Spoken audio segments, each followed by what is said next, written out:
বন্যা পরিস্থিতির খবর জানাতে শেরপুর ও নেত্রকোনা থেকে সরাসরি যোগ দিচ্ছেন সহকর্মীরা। প্রথমেই যাচ্ছি শেরপুরে, সেখানে আছেন সহকর্মী জুবাইদুল ইসলাম। জুবাইদুল, নতুন করে বেশ কিছু নিম্নাঞ্চল প্লাবিত হওয়ার খবর আমরা পেয়েছি, সবশেষ পরিস্থিতি কেমন দেখতে পাচ্ছেন জানাবেন আমাদের।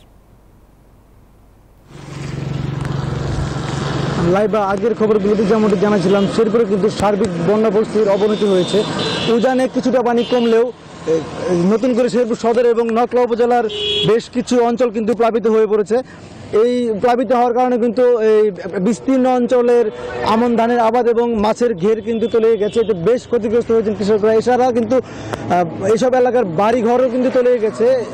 বাড়িঘর তলিয়ে যাওয়ার কারণে কিন্তু স্থানীয় বাসিন্দারা বেশ দুর্ভোগে রয়েছেন, তারা কিন্তু রান্নাবান্না সহ কোনো কিছু করতে পারছেন না। বাড়িঘরের যে তাদের যে গবাদি পশুগুলো রয়েছে তারা কিন্তু বাড়ি থেকে বের করে রাস্তার উঁচু স্থানে কিংবা কোনো একটা উঁচু স্থানে নিয়ে নিরাপদে রেখেছেন। আমি যদি একটু জানাই, এই গত 3 দিনের বন্যায় কিন্তু এখন পর্যন্ত আমরা পানিতে ডুবে এবং বিদ্যুৎস্পৃষ্টে 7 জনের মৃত্যুর খবর পেয়েছি। আমরা কথা বলেছি কৃষি বিভাগের সঙ্গে, তারা আমাদেরকে জানিয়েছেন যে সব মিলিয়ে 35,000 হেক্টর আমন আবাদ কিন্তু পানির নিচে তলিয়ে গেছে। এটা কিন্তু কৃষকরা বেশ ক্ষতিগ্রস্ত হয়েছেন। আমরা একটু একজন কৃষকের সাথে কথা বলছি, তার কি পরিমাণ ক্ষতি হচ্ছে একটু জানতে চাই। আমাদের ক্ষতি হয়েছে যে এই বন্যা হয়েছে, অতিরিক্ত বড় বন্যা হয়েছে। এই বন্যায় আমগরে ক্ষতিগ্রস্ত, আমন ধানের ক্ষতি হয়েছে। আর আমগরে কিছু কিছু ধান দূর হয়ে আসছিল, এটাও পানির নিচে চলে গেছে। আর কিছু ধান আমগরে বাইরে হয়েছিল, এই বারানি ধানটা ধন্যবাদ। শুনছিলাম যে একজন কৃষকের কথা।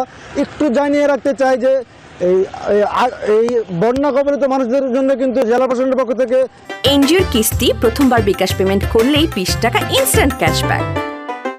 10,000 প্যাকেট ত্রাণ বিতরণের যে কার্যক্রম সেটি কিন্তু চলমান রয়েছে। এছাড়া আরও 25,000 প্যাকেট ত্রাণের চাহিদা তারা ঊর্ধ্বতন মহলে পাঠিয়েছেন। তো এই ছিল শেরপুর থেকে বন্যা সর্বশেষ। আমি যাব নেত্রকোনায়, সেখানে রয়েছেন আমাদের সহকর্মী সোহান, তিনি জানাবেন সেখানকার খবর।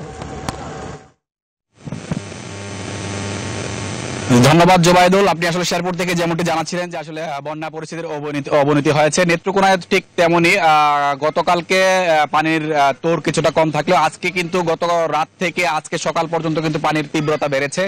বিশেষ করে সোমেশ্বরী এবং কলমাকান্দার যে উবদাখালী নদী, এইগুলো নদী থেকে কিন্তু আসলে এখন পর্যন্ত পানি বৃদ্ধি অব্যাহত রয়েছে, যে কারণে নেত্রকোনার যে দুর্গাপুর উপজেলার কাকইরগড়া ইউনিয়নের রামবাড়ি এলাকা, এই এলাকাতে কিন্তু আসলে ইতিমধ্যেই এই ইউনিয়নের অধিকাংশ এলাকা কিন্তু আসলে পানিতে নিমজ্জিত হয়েছে। আমি দেখানোর চেষ্টা করছি ক্যামেরার চোখে যে আসলে এখানে অসংখ্য মানুষজন পরিবার পরিজন নিয়ে কিন্তু আসলে অনেকটাই দুর্বিষহ জীবনযাপন করছেন, কারণ গতকালকে রাত থেকেই কিন্তু এই পানির তীব্রতা বেড়েছে। এবং একটি বিষয় জানাই যে এখানে যে গবাদি পশু রয়েছে বাড়িতে, প্রতিটি বাড়িতেই গবাদি পশু থাকে, সেই পশুগুলো নিয়েও কিন্তু মারাত্মক সমস্যার সম্মুখীন হচ্ছেন এখানকার মানুষজন।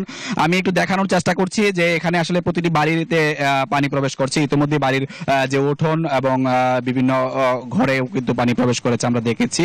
আমরা একটু একজন রয়েছেন স্থানীয় মানুষ, তার সাথে কথা বলতে চাই। জি মুরবি, একটু যদি বলেন যে এখানকার কি অবস্থা, আসলে পানি কতক্ষণ ধরে আছে এখানে?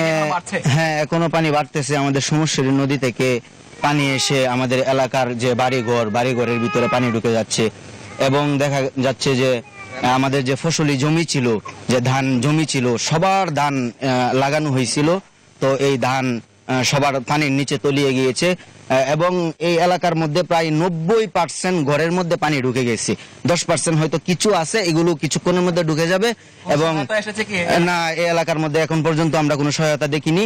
এবং কি আমাদের যেই সোমেশ্বরী নদী, এটার পানি বিপদ সীমা অতিক্রম করে অলরেডি আমাদের গ্রামের ভিতরে। আসলে শুনছিলেন যে এখানে এই যে পানি নিমজ্জিত এলাকাগুলো বা প্লাবিত এলাকায় কিন্তু আসলে এখন পর্যন্ত কোনো রকম কোনো সরকারি সহযোগিতা পৌঁছায়নি। তাই এই এলাকার মানুষের দাবি কিন্তু আসলে যে জেলা প্রশাসনের পক্ষ থেকে এই তাদের বাড়িতে শুকনো খাবার এবং বিশুদ্ধ পানির যে সংকট, এই সংকটটি কাটিয়ে ওঠার জন্য প্রচেষ্টা চালাবেন জেলা প্রশাসন।